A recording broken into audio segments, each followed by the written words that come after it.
Welcome, ladies and gentlemen, to the John G. or Else podcast. I, of course, am who else but Tommy Else.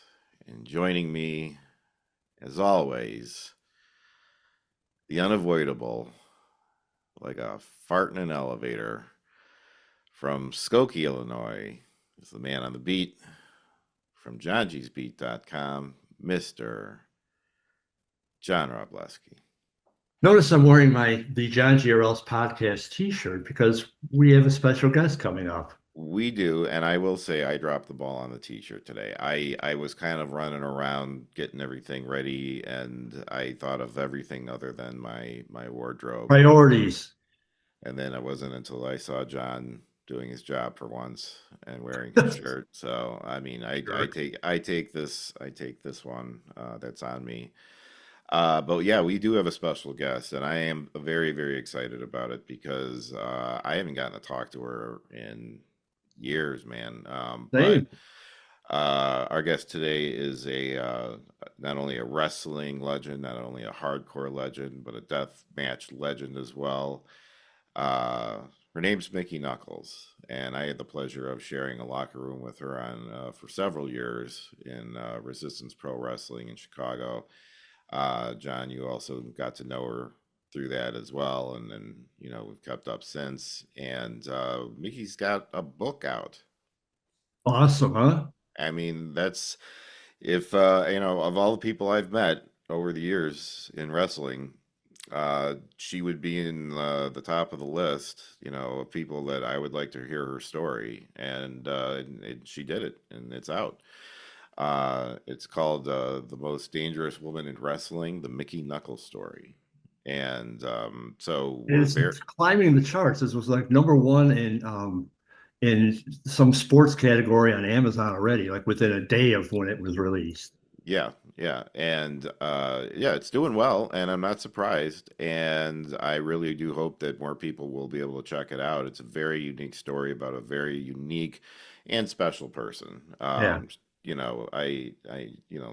she may not want us telling people, but she is a real sweetheart, I and was going to say we don't want to break the image of hardcore, Mickey Knuckles, but she most definitely is a true sweetheart. I think anybody who like stuck around after a show and like got a picture with her or anything, we're able to figure that out on their own. So I don't think we're ruining too much We're there. not But breaking ground here. on the other hand, I would not want to be on the other side of the ring of her either. Oh, I would have So loved to see you. You just it would not have ended well for me, I'm sure.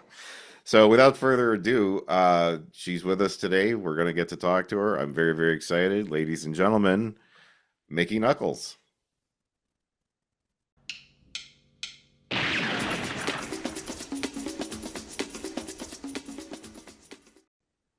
There she is. Hey, There she is. Hi, everybody. hey, Mickey, how you doing? I'm all right. My cheek hurts really bad. I don't know if Yeah. you can see it. It's pretty swollen. Had a rod that goes and just went bam as soon as I went through, I guess, a seated area, and they had folding chairs. And then, like, in between each metal folding chair, there was a lawn chair, I guess you would say, or like a sport spectator chair. And I ran right into it, and the whole thing just collapsed. And the metal bar that holds the arm straight went through and popped me right there and went up. I thought I Ooh, lost my tooth for half a second, but Wow.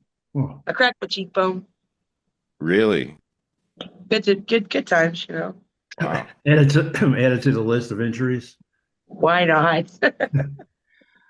Well, why don't we just get started right now? I mean, I think that's a good story to just kick this interview off with here. I mean, All right. first of all, how you doing? Long time no see. Hi, Tommy. I haven't seen you forever. Yeah. Hey, John, Uh, do you want to hear a little secret? Yeah. I used to have a crush on Tommy. Ooh, Unbelievable. how about Unbelievable. that? Yeah, Well, I'm honored. I'm full honored. circle. Yeah. Yeah, we spent a lot of time together in Resistance Pro, and I've gotten this, a front row seat, a backstage seat to see Mickie Knuckles, and I've seen her in, your old regular matches. I've seen her in an evening gown match. I've seen her in about that one. hardcore matches and death matches, and you got a book out. You wrote a Yeah, book, I and did. I have to say, of all the people I've met in the business, you're certainly someone whose story I would want to hear. Uh, I know a very small part of it, and I'd love to get to be able to hear the whole thing from I Jump mean, Street. it's much more than just about wrestling. Because when we were deciding, it's me and my friend Jason Norman. We were deciding on what exactly to cover in the book because there's just so much when you start to think about it and you actually write it down on paper. And I was like, all right, so how far back should we go? And I realized that I couldn't explain other things without first explaining how I came to be like this. And Yeah. a lot of it is from my childhood. So I was like, all right, well, I guess we're going all the way back into the day I was born. So that's where we started, was the day I was born. Mm. It felt like the perfect place to start. Um, and so far, the most common thing I get when people message me and talk about this book is, hey, I just got your book. I'm on page 60 to 100 and dot, dot, dot. Wow. And I'm like, oh, God. It just makes my butterflies come up, my nerves. I Like, I oh, is saw that I bad? saw Like, I saw a comment where someone said I'm only on page 28, but holy crap, like so that's yeah, I saw some yeah, of that firsthand. Yeah. yeah. Um So I'm like, don't go into detail, but, my yeah. nerves are struck right now. So what made you finally pull the trigger on putting a book out? I mean, I'm sure you probably, threw around the idea for a while, but like what made you finally be like, all right, now we're gonna do it.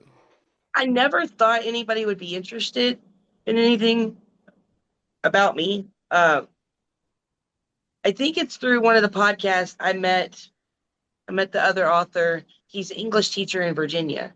Yeah, I saw that. And he had heard some of the questions I was asked and some of the stories I was telling. And he just hit me up out of the blue one day and he said, hey, have you ever thought about writing a book? I was Yeah. like, no. Why would I do that? He's like, Oh, no, I think you're really good. Give it, idea. Just think on it. Get back to me. And so I had bounced around the ideas to a couple of people, that I'm really close friends with that sure. kind of know a little bit about my history.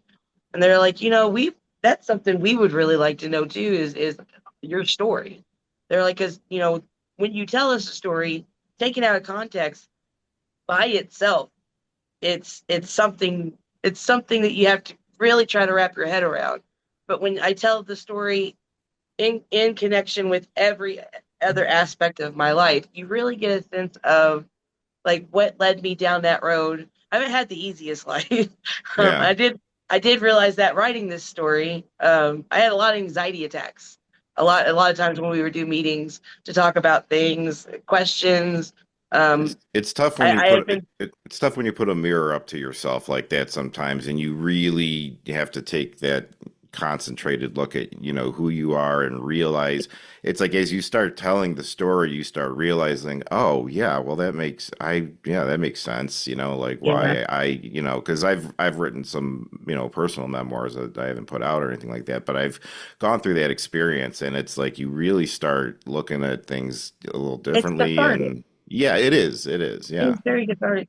Uh, I know right before we started doing this, I did go and I went through a bad divorce, Mm. terrible relationship, terrible divorce. Uh, and it left me very empty. Like I had felt like I had nothing left to give anybody. And of course, I've got three beautiful children that, I'm their mom. Yeah. I don't have a choice. I have to give.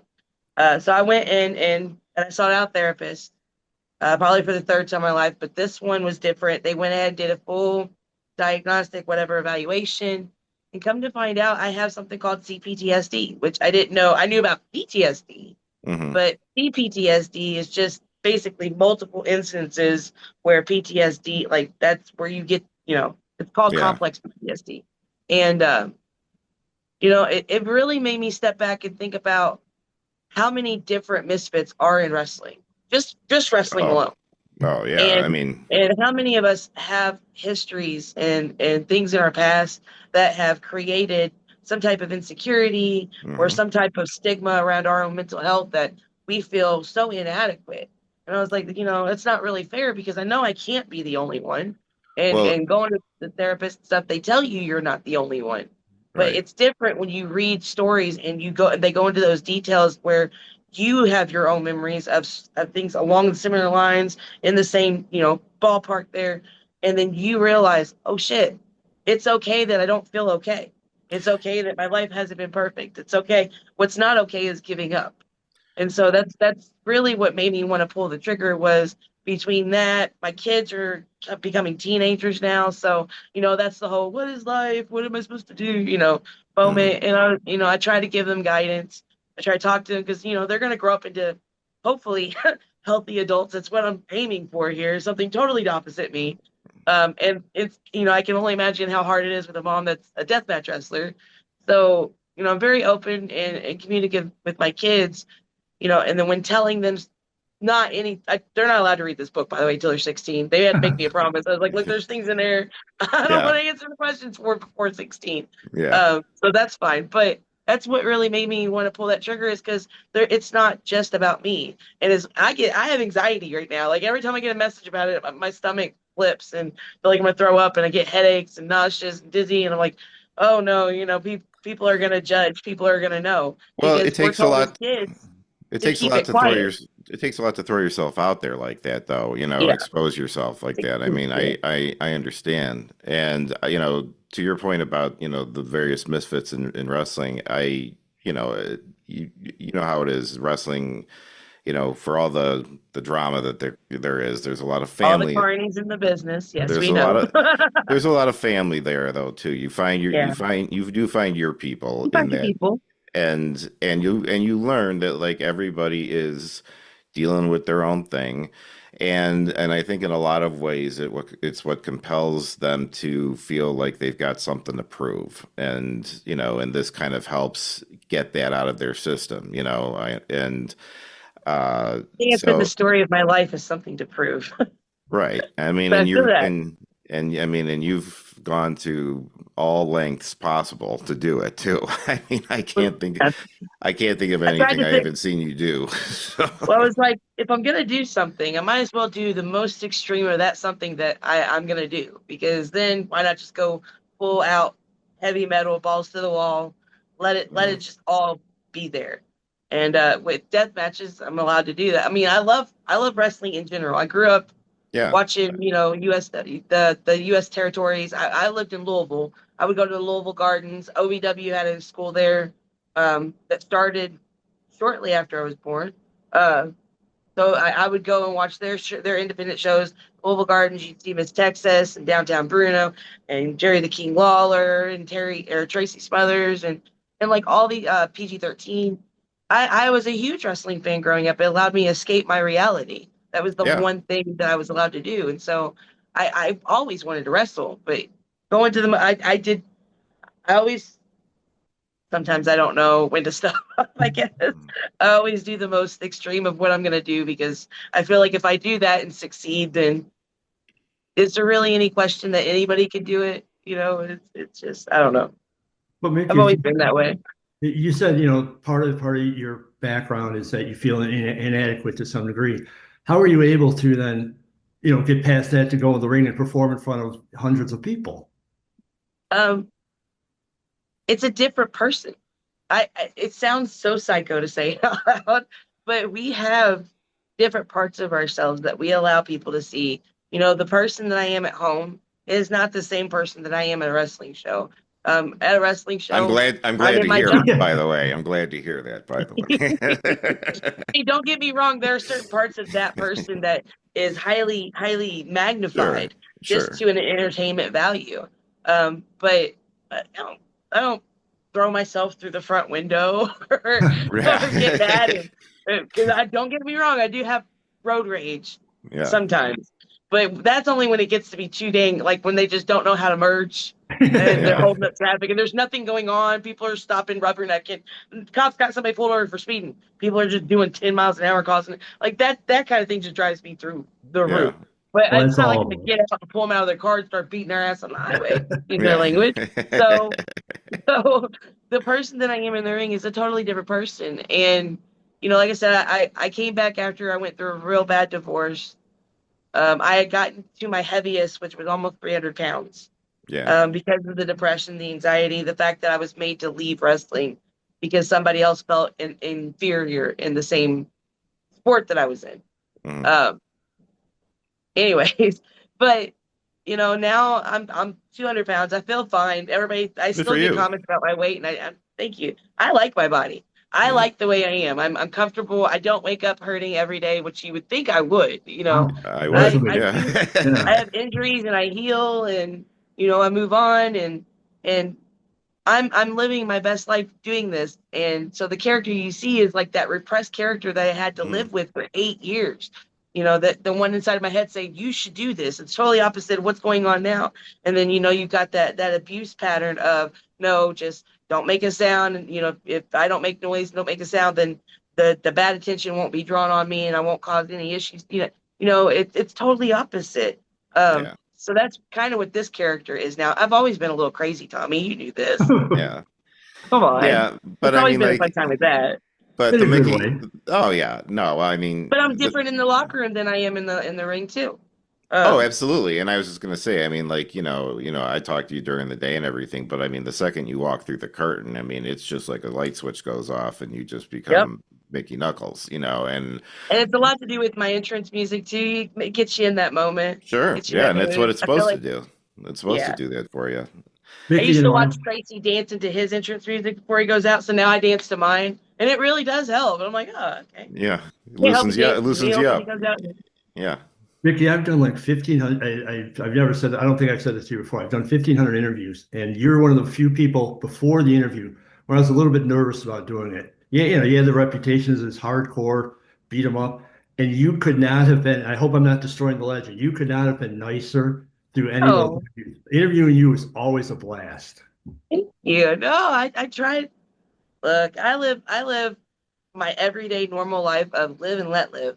If you're not hurting me and you're doing your thing and you're not hurting anybody else and everything is great. What's wrong with you being you and me being I try to treat people how I want to be treated. Doesn't work out that way a lot. Uh, 9 times out of 10, I'm usually taken advantage of. But that 10th one, I find a friend for life. So I'm always nice. I try to be nice, anyways. Unless you, the only time I'm not nice is if you do something to me. And I usually do everything by the rule of three, which is you get three chances. And I'll tell you, hey, look, kind of hurt. You're Mm. doing this, you're that, you're being a little rough here, whatever. I'll give you three chances every time. But that third chance, and I had to start doing that after I left IWA the first time because I was like, look, that took a lot of chunk of my life too of being in that situation. So when I finally left, I made that rule. Chance of three. I didn't do that with my ex-husband though. Should have, but I had kids. You know how that is. So Well, I don't know how having kids is, but I no, can. but We I can have seen imagine. your work. You have a friend. I've seen her. What's her name? Oh, my friend Emily. Yeah. Yes, Billy. She brought her to the Yeah. show a couple times. She was so sweet. Oh, she But came. She came to tons of shows. She was there. She was a regular there. Yeah. She loved it. Yeah. but yeah, but that's how Um. I am. Yeah. So I did want to ask a little about just some of your actual wrestling. Like I said, I mean, I've seen you do just regular, pretty much every type of match that you can do. Mhm. Uh, the death match stuff has always been fascinating to me because like I that it takes a very specific type of person to do that, be willing to go through that, and I'm just kind of and I don't know, you've probably been asked this a lot over the years and stuff, but like how do you get into that mental space where it's like, okay, I'm going to get cut up by barbed wire out there today, or I'm going to, get, a barbed Light wire bat bulbs, in the man. gut, or light bulbs, cracked over my head. I mean, I don't know, like I said, I can't think of something I haven't seen you be hit with or put through, or, weapons that the fans have made and stuff like that. I mean, like, at what point, I don't want to ask too many questions within one question here, but it's like, at what point did you decide this was something you were willing to do? And then once you started doing it, how do you get yourself into that mindset? So I actually decided to do death matches, hardcore matches, when I was backyard wrestling Yeah. because my mother died when I was 13 and my father wasn't no better. We ended up moving in with my sister by the time I was 16. And my brother-in-law had a backyard wrestling friend group. Oh, They were all much older men over the age of 20. I was, like I said, 16. They were all bigger guys. I was the smallest one in the group, if you can believe that. And so they were, I kind of talked my way. They didn't want me to do it in the beginning, but I kind of talked my way into doing it. And then we started renting the IW Mid-South building that they had in Charlestown, Indiana, with the deal that we would clean up from the death matches the night before and then clean up after ourselves when we were done. You know how, yeah, yeah, that gimmick. So that's what we did. And I remember going to the shows the night before, watching them do, all this crazy shit, and then coming back and being thrown around like a rag doll because I am the smaller one, so I'm the test dummy for everything. right. Being put through things, being slammed, being picked up and tossed out, and all these things. And I volunteered for a lot of that because it allowed me to be there. Because then if I served a purpose in this group, they wouldn't kick me out because I didn't do anything else except for, well, I did play Right. softball, but that's different. Wrestling was just always different for me.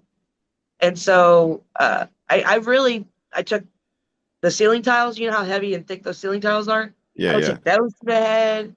I'd go through doors, and I realized it was no worse than what I had when I was young. Like I yeah, got my butt beat yeah. every day, whether I did something wrong or not. And I was the middle child. I was named after my dad. It was crazy. Um, it might sound weird to some people, but it's kind of different too when you're voluntarily doing it versus when it's being done to you, yeah, you know? yeah. So, So then after I started wrestling, at first I was told I wasn't allowed to do death matches. And I really advocated for that because Chris Hero had said something to me that always stayed with me, which was, if you're going to do anything in this business, you have to make yourself a commodity. mm, Okay, how do I make myself a commodity? What makes me different from every other girl in the locker room? And you remember Daisy Hayes, you remember Mischief, Lacey and yep. Rain. These Hmm. girls could work, and they were pretty, and like the idea of female wrestler for that time. I didn't look like them. I knew I could wrestle, but so could they. So what Yeah, makes me different from them? And then I started thinking back, and I'm like, okay, wait, well, what made me different? And for these other guys to keep me, this group of guys that were dead set and not let me be there. Okay, I'll volunteer myself to do these other types of matches that they won't do. I'll do the hardcore matches and the ladder matches and the barbed wire matches and chairs, and I'll do all that because I know that I physically can do it. hmm, Physically, I can do it. I love watching it. I love the crowd. The crowd is so much different than a regular wrestling crowd. Regular wrestling crowds are still fun. They can still get rowdy, but they're a little bit more reserved than the deathmatch crowd. And so, like, you get a whole different intensity. So it's even hard. before you step through the curtain, if you're walking through the crowd or you're even behind there waiting, you can hear them. Sure. It's such a primal energy. So that Yeah. really fuels you. And then you go out there. I try not to think about what I'm gonna do, like what's out there for me to have to maybe go through.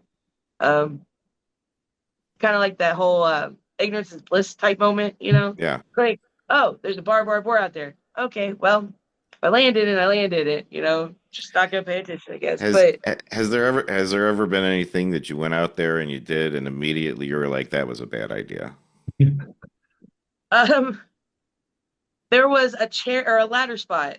There was a six-man ladder match for IWA, I believe, and it had like Sammy Callahan, it had me, it had like a whole bunch of like really good and me, really good flyers and me. But we climbed up the ladder and we did a spot where, as we were falling, the ladder went sideways, and the way I landed, my lower back like just popped through that ladder. So like it was like Ooh. I don't know how to backward folded myself. Oh yeah, yeah. This is well before the back issues and the broken femur.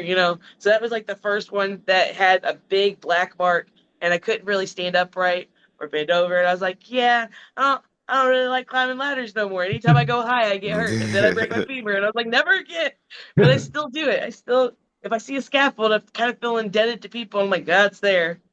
Yeah. But I can't chicken out because I feel like I've been double dog dare. It better. Yeah. So. What do you think about the current state of deathmatch wrestling as far as I guess I'm really asking is, what do you think about the future of deathmatch wrestling right now? Do you think that are there people coming up, like fresh people who are wanting to carry on this culture and this sport, or do you feel like it's been kind of a more of a generational thing? I feel like throughout history, there has always been a need for some type of release or I don't even know how to explain it. So society as a whole, like think about it this way, the Romans, they had their gladiators, right? Hmm. People with the townspeople in this impoverished area, people with no money, no food, no nothing, they would go to these arena shows just to appease them. That's what the emperor did, just to appease them, to watch gladiators in the ring, you know, violently attack each other.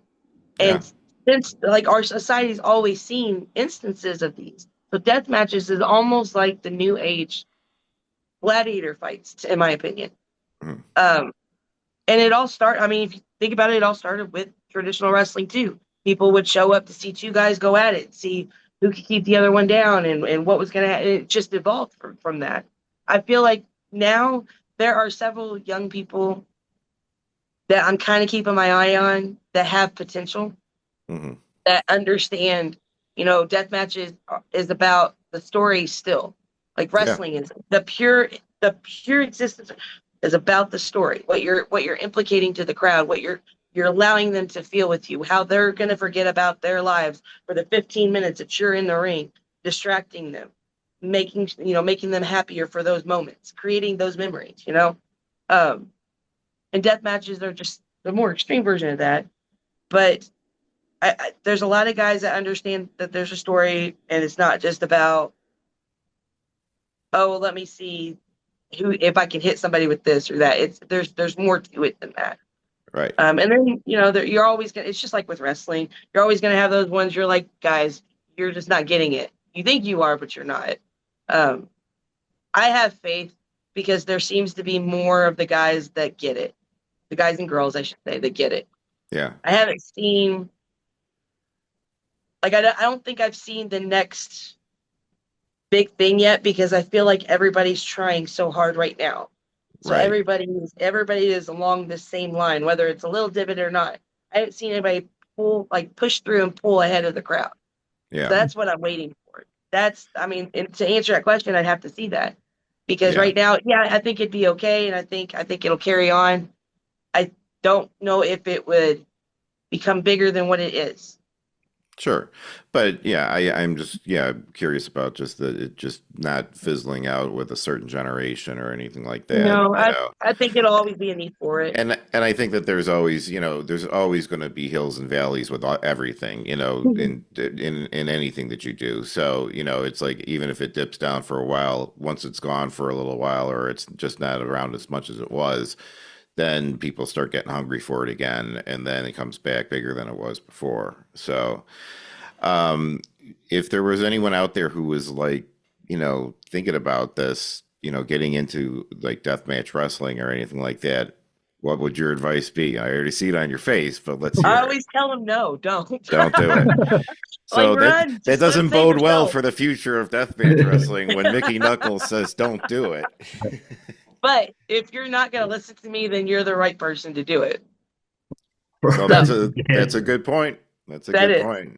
But You yeah, shouldn't let anybody tell you what you can and can't do. If you're gonna do it, do it. But go balls to the wall. But if you have yeah, the common sense and I tell you don't run, it ain't for yeah. you. And It's okay, it's not for you. that's the queen. That's the queen of the death matches right there, telling you that. So, um, John, what else you got? I, through your writing process of the book, did you learn anything? I'm sure you have. What was like some of the major things you learned about yourself? My life is sad. There's a lot of sad parts, but then it makes me feel a little bit more comfortable about those times that my life is great because I have really bad imposter syndrome. I've come to find that out Sure. too. Mhm. I don't, when people say certain things that make me very uncomfortable, I don't know how to react. And sometimes, even in a wrestling ring, when they do it, Yeah, um, it throws me out. I have to really kind of hone in on the center of why I'm there and the character I am it's hard to because, take a like, I'll com. start crying. But It's hard to take a compliment, and it's hard it to is. get It's the. very hard to compliment. I've always had the same thing, believe it or Yes. not, John. And so, like, I feel like through reading the book, I realized that if the whole, remember the whole saying of the more you suffer, the more you win. Have you ever Yeah. heard that? My grandmother used to tell me Yeah. that. The more you suffer, the more you win. Maybe that's what this is all supposed to be now. Like on the back nine of my life, this is better than the first part of my life. Like maybe that's what this supposed to be, is make what happened then gave me such a perception of everything that now I truly appreciate what's happening now. And so I'm trying to take my blessings in stride and not feel so overwhelmed and feel like at any moment the ground's going to collapse underneath of me.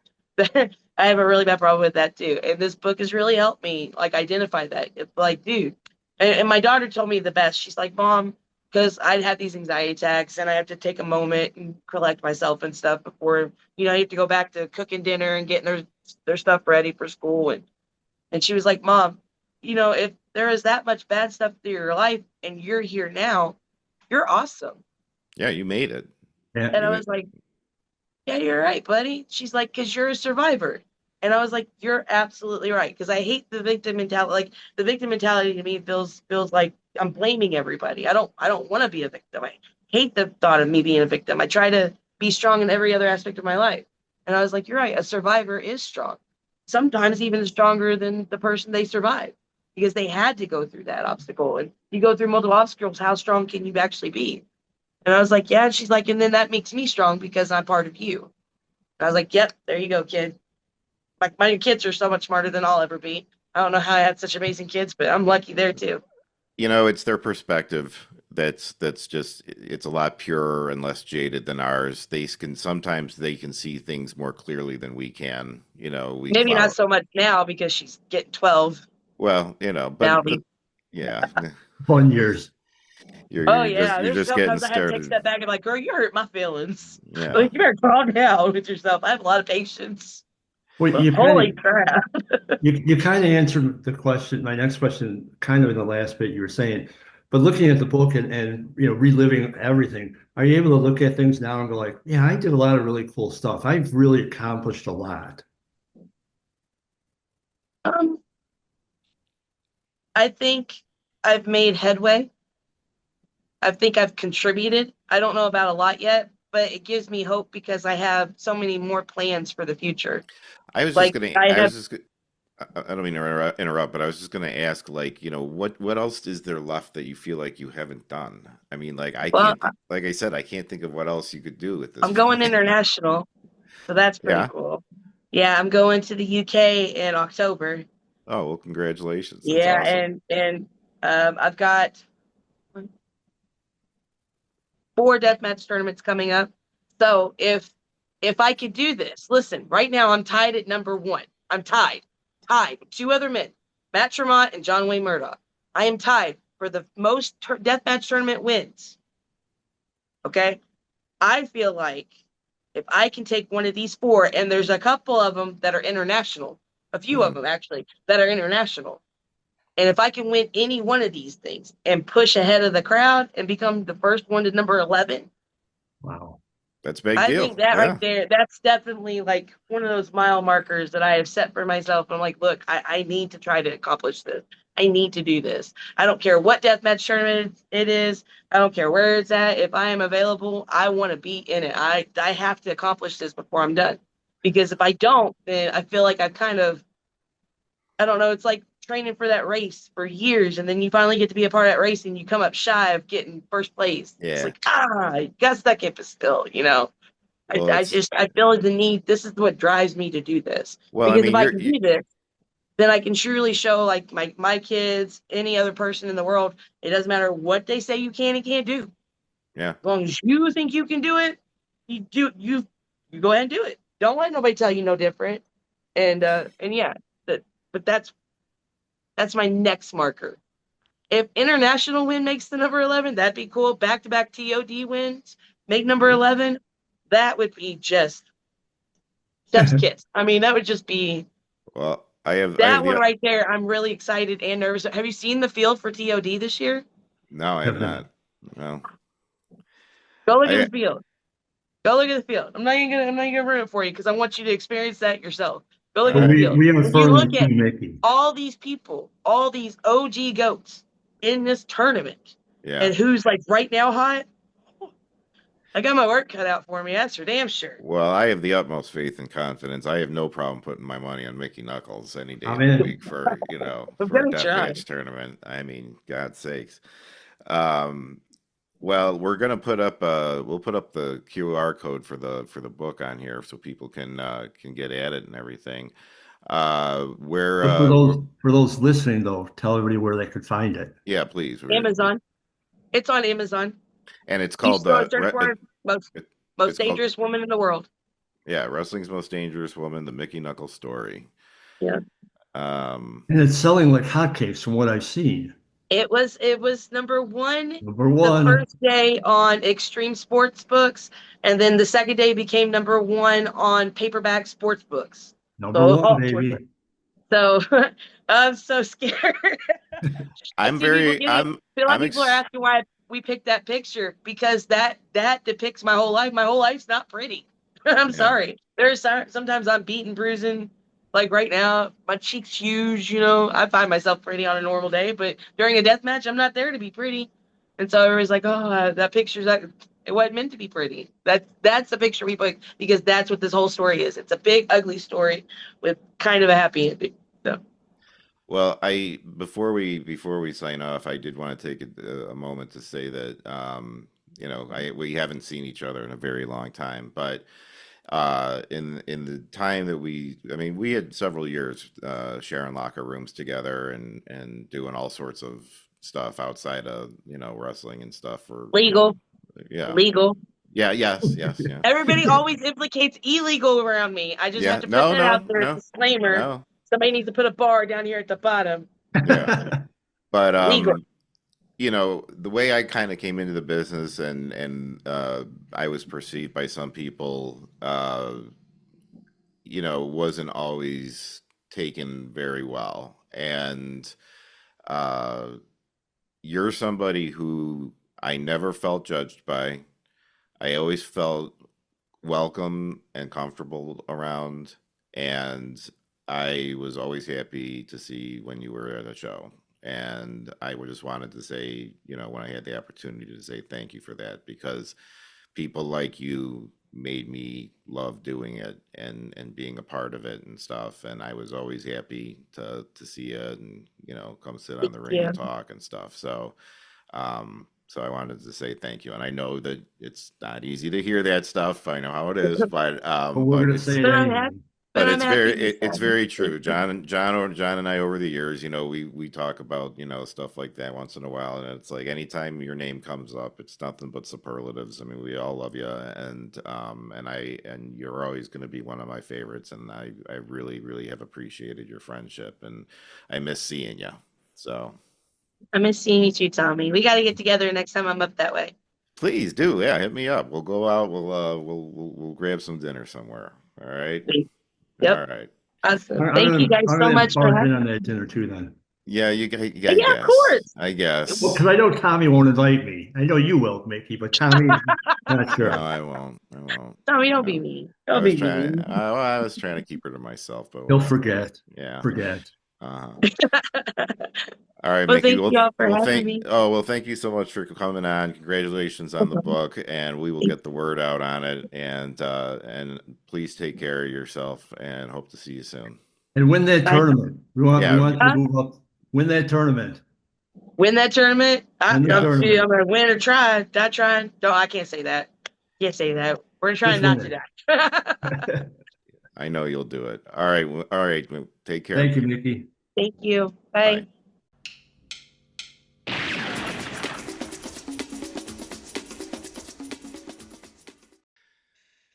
All right, everybody. Well, there she is, Mickie Knuckles. What a blast.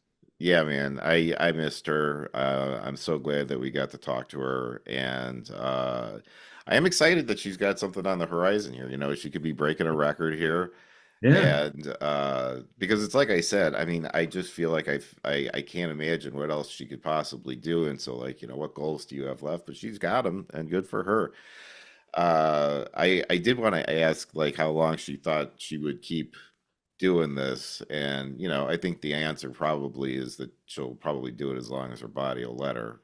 But And I I don't have want to. to spoil the interview, but she also said that she's doing physically great. So, Well, and that was the you other thing know, I was surprised at too, was her saying that she's actually doing okay. I mean, I've seen her just go through some real hell. she is as And tough as just you be can like be. bleeding like a stuck pig over and over and over again. And I just don't know how she's still standing and sitting there and smiling and laughing and everything. And but God love her, man. I mean, I'm very impressed with her, and like I was saying, she's always been someone who was very, very good to me, and I appreciate that very much. And I do hope I get to see her again soon.